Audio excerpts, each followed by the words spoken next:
Do you envision, or do you think it's possible for there to ever be a world where there's no black, white, brown, pink, we're all accepted as just human beings?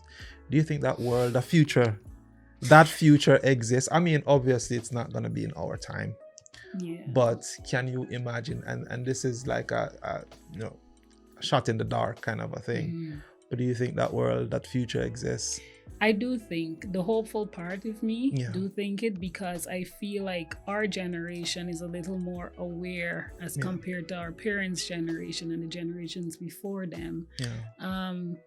Our generation, we're finding, we're going to therapy and not afraid or ashamed to go to therapy, and we're focused on our mental health and our as just as important as our physical health and those kinds of things. And as we keep growing in our own, Yeah. and we teach our children, maybe their generation might be that generation.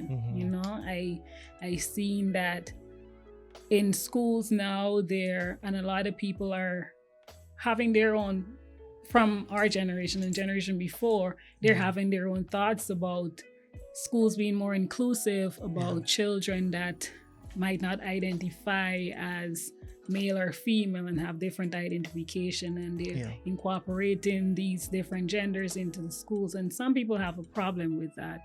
I personally don't, as long as nothing affects me personally, then it really, for me, doesn't. It's just teaching our children that you're going to encounter people along your generation that are different from you, so learn to accept those kinds of people. So I feel like with more conversations around self-acceptance and accepting others, there might be a few generations down the line where we'll get to that point.